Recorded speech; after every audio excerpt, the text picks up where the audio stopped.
behind you, see? There's one right there. There's one right there. Look.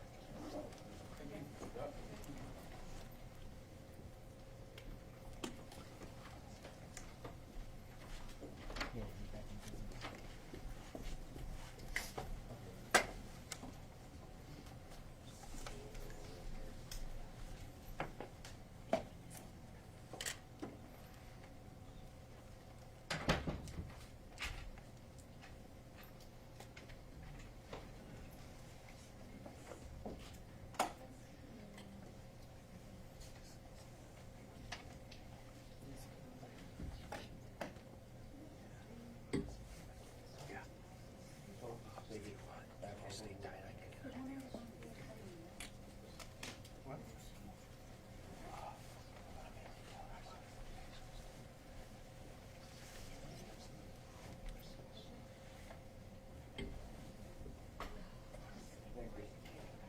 Somebody kicks in this.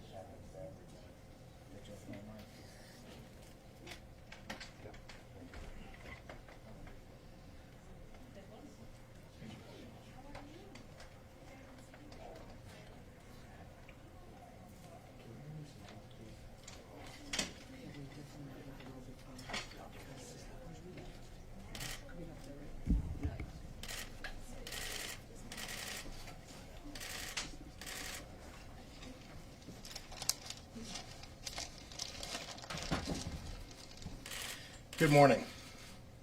With the heightened concerns raised by the CDC over the potential for more coronavirus cases, we're here today to address the state of coronavirus risk here in Illinois, which remains low to the general public, and we want to update you about our collective preparedness if conditions change.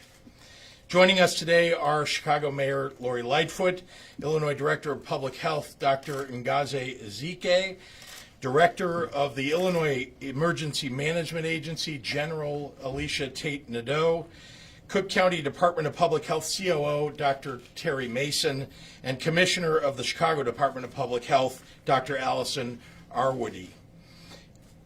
Our top priority is keeping Illinoisans safe. And to this point, Illinois has successfully contained the virus to 2 confirmed cases, and both patients have fully recovered and returned home. Illinois was the first state, and remains just one of a few states nationally, able to test for the virus known as COVID-19. And next week, as a precautionary measure, and so we can test for and respond to any potential cases, we're expanding to 2 additional testing labs beyond Cook County to increase our testing capacity statewide, one in central Illinois and one in southern Illinois. Additionally, following the recommendations of the CDC and in lockstep with a few other large population states, we are beginning voluntary testing at select hospitals to gather statistics on the presence of the virus in our communities. And we'll be extending that effort to our other partner hospitals statewide.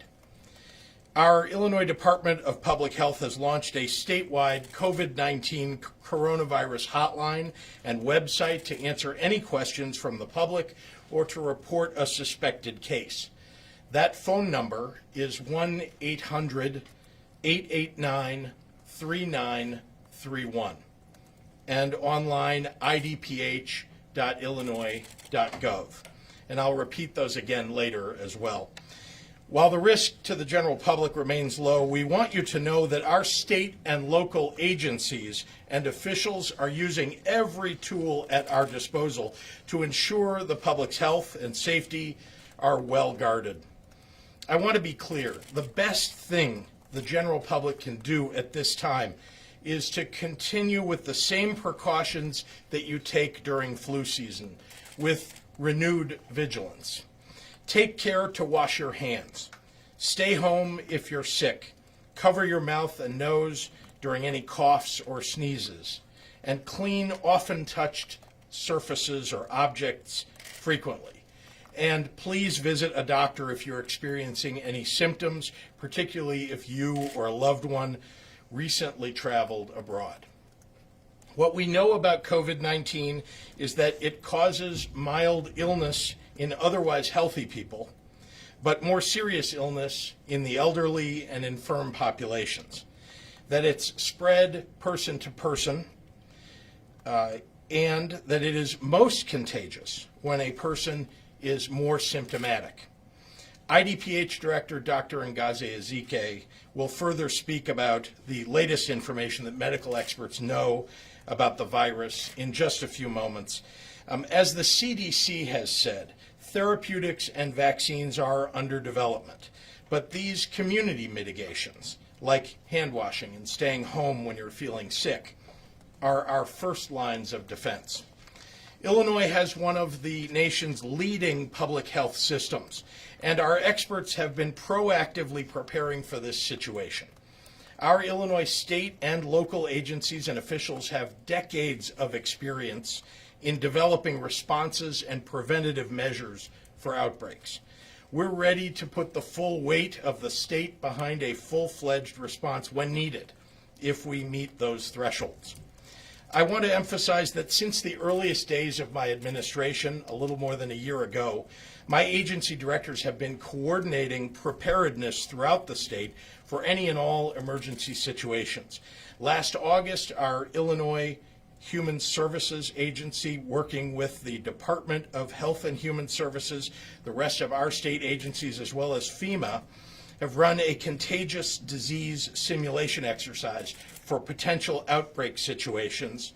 And in a few moments, my emergency management director, General Tate Nadeau, will talk more about those exercises and what they looked like, as well as IEMA's coordination with local health departments, hospitals, EMS systems, and clinicians to prepare for all necessary action. I have personally been on calls and in meetings with the United States CDC, as well as the United States Department of Health and Human Services, and will continue to use every resource available to keep Illinoisans safe and to make sure that the public remains as informed as possible. This is a situation that has demonstrated an ability to evolve rapidly, and it's my priority that as the information changes, that you will have all of the available information that we can give you. We will continue to communicate with you every step of the way. And now I'd like to introduce Mayor Lori Lightfoot to talk further about our collaborations with the City of Chicago. Mayor? Thank you, Governor, and thank you all for being here. As we heard from the Governor, there really is no cause for alarm. Nonetheless, leaders here in Chicago and across Illinois have really done an outstanding job in executing a coordinated response to this issue of public health. And I want to emphasize coordinated response.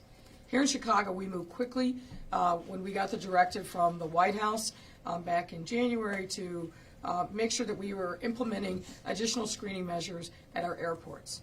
We've collaborated with dozens of our airline partners and staff and the CDC, HHS, as well as Homeland Security on this issue, as well as with local and regional partners for intervention and testing, as the Governor has explained. And for weeks now, I have personally been engaged with mayors of cities across the country, from Seattle, San Francisco, Los Angeles, Washington, D.C., New York City, and others, as the airline issue has expanded, to make sure that we are understanding what's happening across the country, that we are using best practices, and that we are in coordination with each other and supporting the efforts of cities across the country to make sure that we have a nationwide response that meets the needs of our various residents.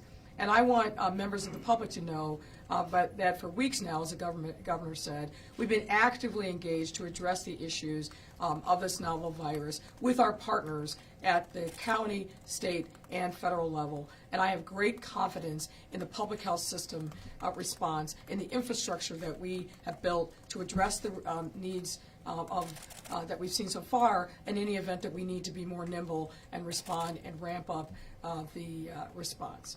As an extra precautionary measure, the Chicago Department of Public Health will also be working with the Illinois Department of Public Health and several other local hospitals to expand testing for people with respiratory symptoms in an effort to diagnose the cases as quickly as possible in the event that that's necessary. And CDPH Commissioner Allison Arwady will elaborate on those details in a moment. While we continue to closely monitor the situation, I want to stress to residents that the chances of contracting the virus continue to remain low. Our residents should continue and enjoy the city, its neighborhoods, particularly Chinatown, and its amenities as they normally do. Fear cannot guide us in this moment. Thoughtfulness and preparations are the rule of the day. Our teams train for situations like this all year round and have detailed and comprehensive plans in place. Next week, I will be in attendance as our key agencies conduct a tabletop exercise led by the Office of Emergency Management and Communication, which will bring us all together to run through a variety of scenarios to ensure that Chicago is ready for the potential challenges posed by this virus. This will be adding on to the tabletop exercises that routinely are part of the regular cadence of making sure that we prepare for any kind of emergency, including one involving a virus outbreak. This is exactly the type of preparedness that we have always enjoyed and continue to demand from various departments so that residents know they can count on the City of Chicago as well as our coordination with our county and state partners. As state, county, and city leaders, we recognize the circumstances surrounding any evolving threat, and we have systems in place to respond quickly and thoroughly to meet whatever challenge comes our way. And again, I want to commend Governor Pritzker, IDPH, our partners at the county, and the entire network of public health across the state for stepping up and continuing the coordination to make sure that we're offering the best possible response to members of the public on this and any other emergency. And at this time, I'll invite Dr. Ezike to the podium to say a few words. Doctor.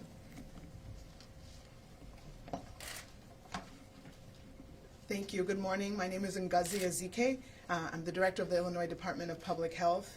Thank you, Governor Pritzker, for your incredible support of public health and for inviting me to share what we're doing to protect Illinoisans from coronavirus. I would like to express my deep appreciation for my esteemed colleagues in public health who are with me here, and to all those who are here and who are working to protect public health. Let me start by reiterating that the risk of infection to Illinoisans is low. However, we have to plan and prepare for all possibilities. Please be confident that the Illinois Department of Public Health will communicate quickly and transparently if there are any changes in the risk level here in Illinois. As the governor mentioned, I'd like to share some important information about this virus and the current public health situation here in Illinois. Our knowledge of coronavirus increases every single day. We understand that the virus is primarily spread through person-to-person transmission. Again, it causes mild illness in otherwise healthy people, but potentially serious illness in the elderly and immunocompromised persons. Finally, we know that it's most contagious when sick persons with symptoms are at their peak. So among some of the questions that we are working on to answer is, how virulent is the COVID-19 strain of coronavirus? And so we have epidemiologists and clinical specialists throughout Illinois, the United States, and worldwide working to understand its specific characteristics. In terms of the severity of the disease in the U.S. and Illinois, it is important to note that to date, every person in the U.S. that has contracted the virus has made a recovery, a full recovery. So in terms of the degree of transmissibility of this virus, we are looking forward to our epidemiologists' review of data, and there are upcoming medical papers that will continue to inform us about how easily this virus is moving from person to person. Lastly, as you heard the governor mention, there is currently no vaccine or medical treatment, but they are under development. Again, the 2 Illinois cases responded well to inpatient hospital care and fully recovered from their illnesses. And patients around the country have received supportive care to keep them as comfortable as possible while their illness has run its course. The governor has already mentioned the steps that Illinoisans can take to reduce the spread of disease through everyday practices. Reducing germs on your hands and surfaces combined with self-isolation when you are ill, those will have a tangible impact on the spread of illnesses like coronavirus. Finally, if you have not received your flu shot, I encourage you to do so. It's not too late, and avoiding the flu will relieve the pressure on the healthcare systems by reducing the number of sick people seeking help. IDPH provides numerous guidances and numerous guidance documents in more detail on its coronavirus page, and you can ask questions day or night by calling the hotline that Governor Pritzker mentioned. Again, that number is 1-800-899-3931. You can also have access to our dedicated email at dph.sick@illinois.gov. Thank you, and I will look forward to questions at the end. Thank you, Dr. Ezike. And now to talk more about the significant statewide preparations that we've been working on for not just weeks, but for months and frankly for years, from local, county, and state government to our hospitals, our private and public workplaces and schools. I want to invite our IEMA Director, General Tate Nadeau. Thank you, sir. Good morning, everyone. We're here today to talk about some of the monitoring that we have been doing from the very beginning of this, of the coronavirus outbreak. The state of Illinois has been looking and monitoring both international and national events related. We have also been coordinating directly with our local partners, some of which are here today with us, and also our state and federal partners. An example of some of our federal partners that we've been working with is DHS, FEMA, and Health and Human Services, just to name a few. We're also talking with other states to develop best practices. This is an open line of communication, and it's key to quickly identifying any regional or national trends that we might see. We have been enhancing our state's influenza plans for more than a year, and in fact, as the governor mentioned earlier, last August, we held a 4-day exercise with not only the state of Illinois, but the federal government and other states to look at a scenario that looks very similar to what we're seeing today with the coronavirus. In addition to that, the Governor's Homeland Security Executive Committee proposed that we establish an interagency strategic planning cell to ensure that our emergency plans are up to date to address new and emerging threats. Since the inception of the coronavirus, this team has been meeting on a regular basis and is fully engaged in the health emergency. Health emergencies are not new to either Illinois or to our nation. It's important to note that we have already gone through and saw SARS, Ebola, H1N1, and Zika, just to name a few. And based on those, we have developed best practices. And as we encounter new things, we incorporate those into our best practices. As a matter of fact, Illinois Department of Public Health has a preparedness branch which works regularly with our agencies to ensure the safety of our residents. We do this through regular tabletop exercises, revising our emergency plans, monitoring emergency threats, and coordinating with our local, state, and federal partners.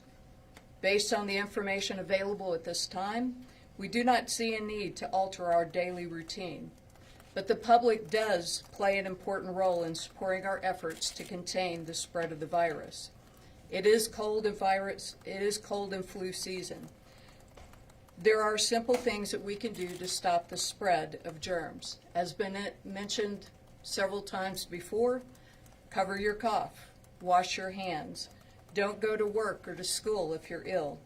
This guidance has been followed for years, it's tried and true, and we recommend that we continue to conduct it today.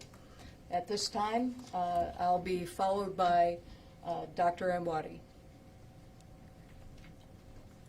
Hello, everybody. We have a lot of speakers, so I'll say I fully agree with the excellent advice that's been given to date, and I'll just fill in a little bit of the local piece from the Chicago Department of Public Health. So thanks first to the mayor and her team who have been really supportive, and to the agencies across the city. We've had a coordinated effort across the city, just as the public health effort has been coordinated across the county, the state, and even federally. So right now, we've had more than 100 staff just at the Chicago Department of Public Health involved in our local COVID-19 response to date. Right now, Chicago Department of Public Health staff are at O'Hare Airport, as they are every day, connecting with returning travelers, distributing thermometers, collecting information as a complement to the CDC's federal screening for incoming travelers. Right now, Chicago Department of Public Health staff are monitoring hundreds of recently returned travelers and arranging COVID-19 testing if these travelers develop symptoms like fevers or coughs. We're monitoring hospital bed availability in real time. We're regularly educating and updating our healthcare partners as the CDC guidance continues to evolve. We're supporting people in isolation or quarantine. We're helping clinicians across the city assess patients who have travel histories and symptoms. We're answering public calls, and we're developing and sharing accurate, up-to-date information for all kinds of partners. You all heard the change in stance this week as we've seen further spread of coronavirus across the globe. We've now seen it on every continent except Antarctica. What I want you to know is that here in Chicago and here in Illinois, our public health systems are strong.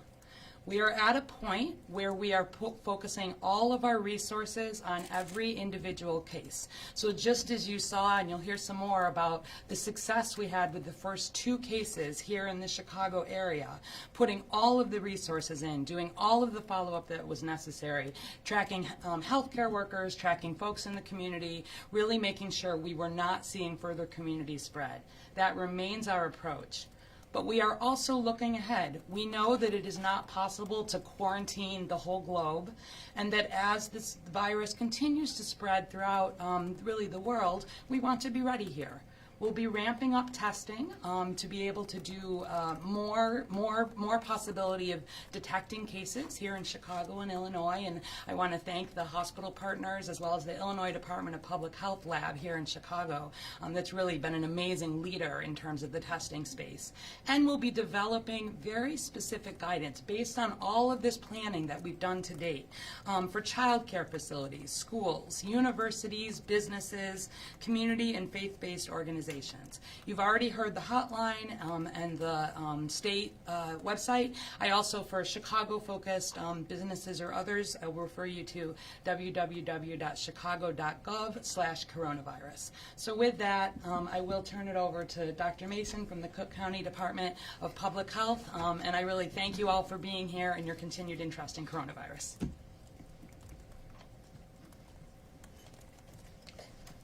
Thank you, Dr. Alberty. Thank you, Governor Pritzker and Mayor Lightfoot. Excuse me. And on behalf of the Cook County Department of Public Health, we want to thank all of the agencies, those in the front end and the back, that are involved in helping to prevent the spread of COVID-19 in our area. And I must say, it's been, as Dr. Waddy has already alluded to, a really combined effort. The Cook County Department of Public Health continues to work closely with the Illinois Department of Public Health, Chicago Department of Public Health, and the Centers for Disease Control, and we will use our resources to minimize the risk of spread in our communities. The Cook County Department of Public Health works closely with other agencies to manage the 2 confirmed cases that the Governor and Dr. Waddy mentioned earlier that were in Illinois. This collaboration resulted in the best possible outcome for the 2 cases. This demonstrates how classic public health works, and experts work together to end up with the result where both these people, as has been mentioned already, are now back at home doing their regular jobs and involving themselves with their family as they used to. While we continue to learn more about the virus, we have a singular goal, which is to reduce the impact of COVID-19 by detecting new cases quickly And thanks to the new state lab for being able to help us do that, minimizing the spread of the disease and protecting the health of community members. We have enhanced our response plans, working with CDPH, IDPH, and CDC and local hospitals to expand the testing for COVID-19 in an effort to diagnose new cases quickly and prevent community spread. The city, county, and state have responded to other disease outbreaks in the past and have been working in lockstep to put systems in place to respond to this new virus. Thank you. Thank you very much, Dr. Mason. And once again, I want to offer my gratitude to the phenomenal team that's standing with me today, to the mayor, who's done such a terrific job helping to lead on the city level, and for the many, many individuals working behind the scenes to contain the virus and to prepare for any potential spread. And let me say one more time, I want to remind everyone to take special care to operate with the same precautions you take during flu season. And so when in doubt, stay home and see a doctor.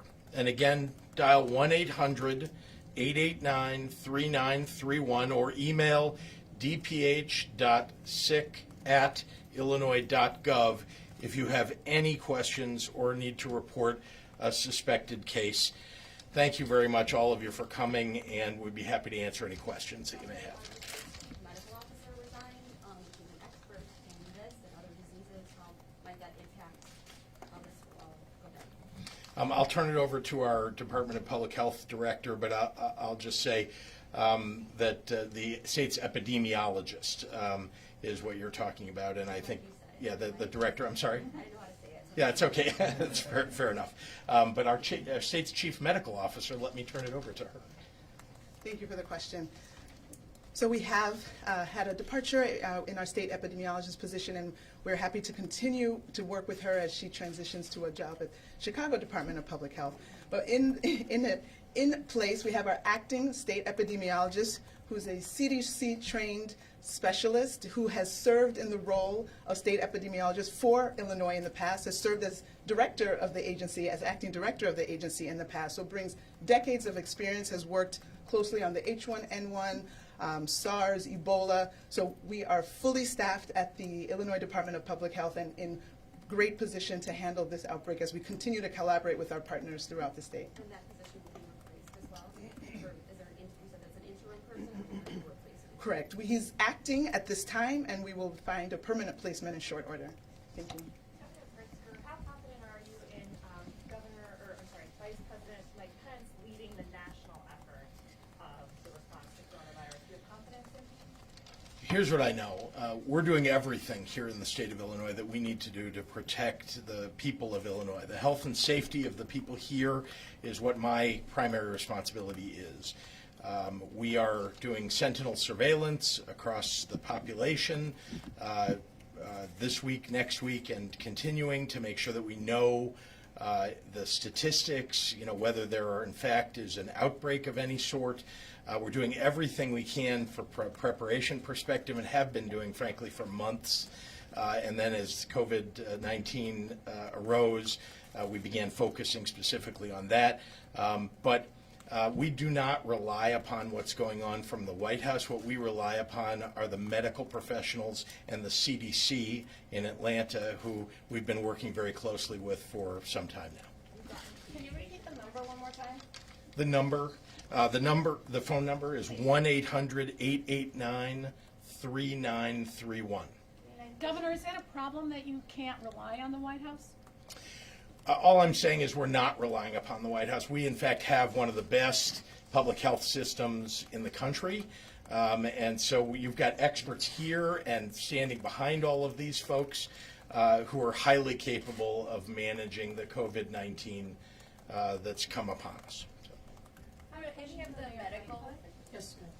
So regarding preparedness, we were looking at how schools in the Chicago area and outside were planning to prepare for this. And I was wondering, is e-learning a part of the discussion for Chicago schools specifically, if it comes down to that? Well, look, I don't want to really deal in hypotheticals. I think the takeaway from today is a couple things. Number one, the risk is low, the level of preparedness is very high, and in the event that we need to scale up our efforts, we are uniquely qualified to do so. As you've heard from the medical professionals, and the governor's 100% right, that's what guides what our plans are. They've been through this, they're battle tested, whether it's SARS or Ebola or Zika or H1N1.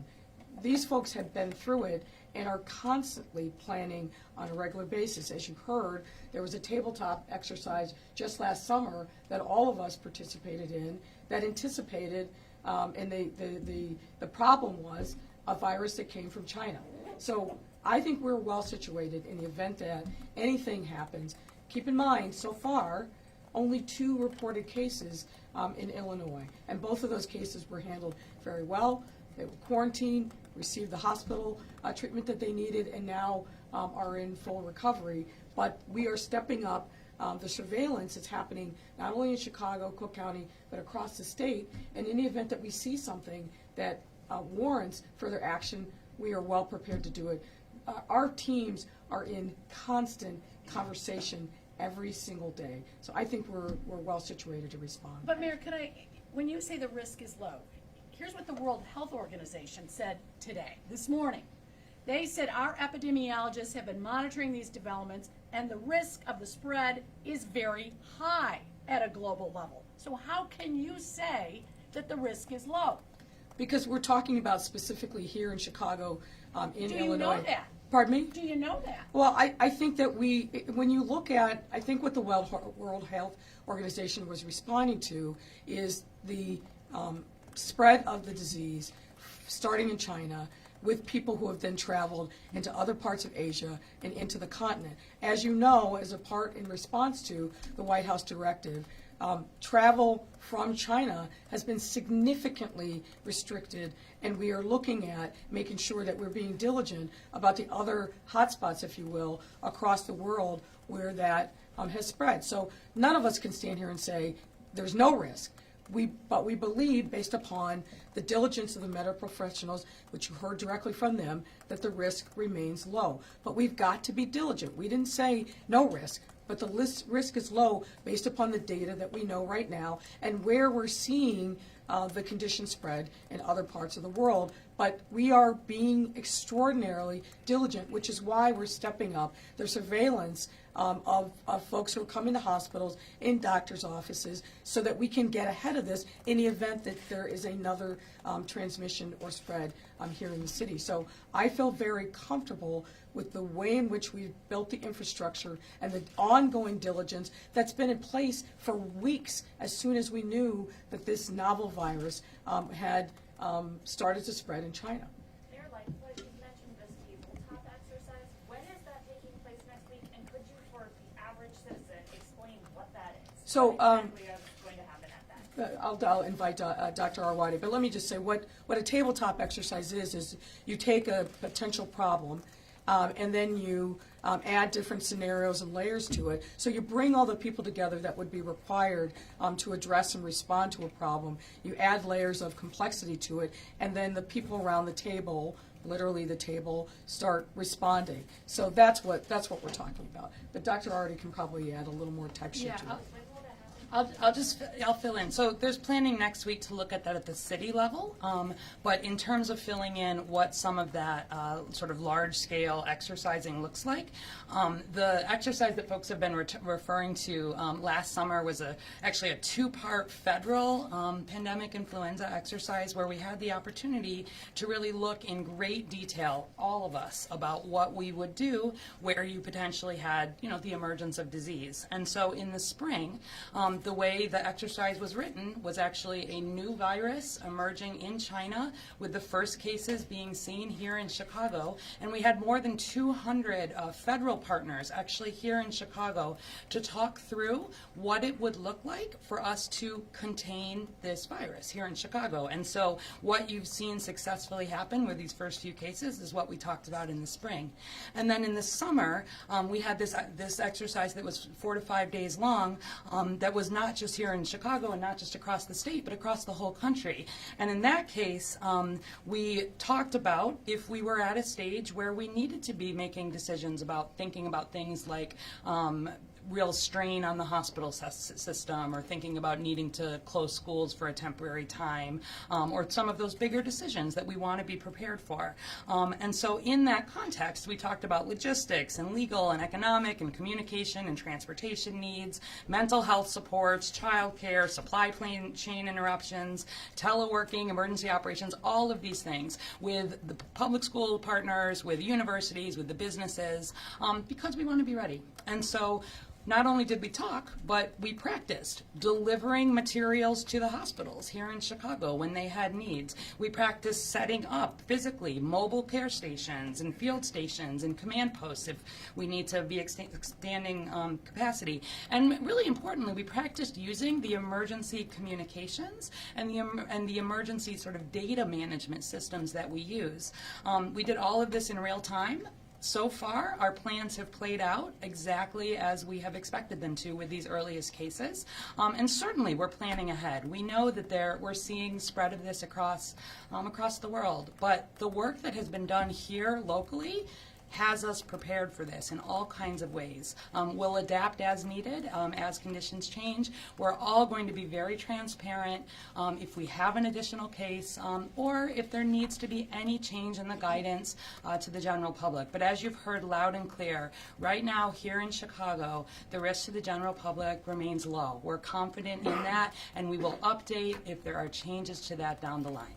Doctor, what recommendations do you have for parents in particular? What should they, how should they approach coronavirus with their children? What should they talk, how should they approach it? Yeah, so I think right now it's cold and flu season here in Chicago, and coronavirus is a respiratory disease, just like influenza is, and the spread is similar. And so helping children understand, it can be scary when you're hearing these reports, helping them understand that this is a virus like the flu, like influenza, and the things that they can do to protect themselves against the flu are actually a lot of the very same things that would protect them against coronavirus. So teaching children to wash their hands well, before and after they're eating, before and after they're using the bathroom, teaching them literally wash your hands for sing happy birthday to yourself twice. It takes 20 seconds. Like, that's how you can actually get that ingrained. And be thinking about, talking about why it's important if children are ill, if they have fevers, why they should stay home, and why, and how that's some of how we stop the spread of disease. Yeah, can I ask a quick question, if I can, just on a quick other topic? There's been some fresh and sharp criticism of the city of Chicago by Immigration and Customs Enforcement in the last 24 hours about the status of Chicago as a sanctuary city. Can we stay on topic for one second? One brief question, if that's okay. I promise you, but can we stay on topic? We have 20 reporters here who are here for coronavirus. And I'd like to just add something to something that Dr. Arwady said. The preparation has been local, at the local level, the county level, the state level. You've heard a lot about that. On a national level, I have been on numerous calls and meetings with other governors and state leaders of other states. We are sharing information. In many cases, other states have come to us for advice about what they need to do in various areas because we are reasonably well prepared here. And I'm very proud of that fact. I'm proud of the people that are doing this work because they have real experience at it. Our leader of our Illinois Emergency Management Agency, aside from having been a brigadier general, aside from having the experience at emergencies, having worked overseas in a number of posts, also was the head of the Chicago OEMC before she became the leader of our Illinois Emergency Management Agency. So just one example, the experience level here is very high. These tabletop exercises, I was part of one on a different topic, but let me just be clear, they're very comprehensive. And the whole idea is to make sure everybody's thinking about every detail that they need to work on in the event that something happens that requires an emergency response. And so we are ready, but let's also be clear, readiness for it doesn't mean that it's going to happen. It means that if there are changes in the condition, we will be prepared. We have the right personnel in the right places, and we're ready to go. I have a question, perhaps for Cook County Health, but also for those of you who are talking with hospitals. A lot of you mentioned like, are all hospitals now required to basically test anybody who comes in for a checkup?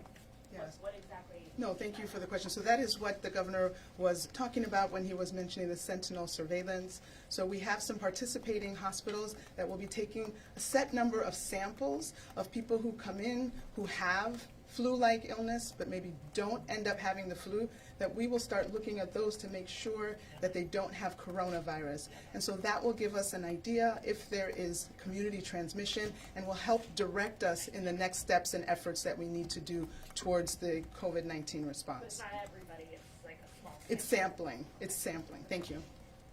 Testing labs are where? I thought we had 3 testing labs, Chicago, Carbondale. Right, so we have 3 state labs in Chicago, Carbondale, and Springfield that will all have the capacity. By next week, every lab will have the capacity to test for the coronavirus.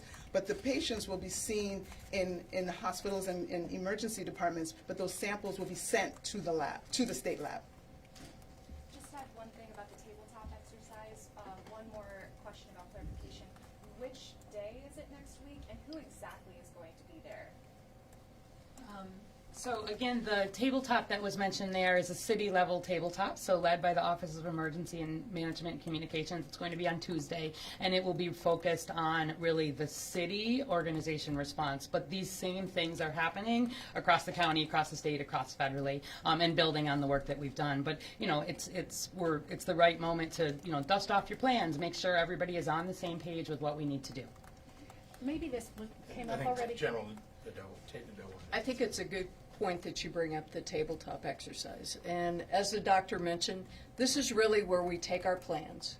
We develop a plan, we look at it, and now we have an opportunity to sit down and ask each other the really hard questions.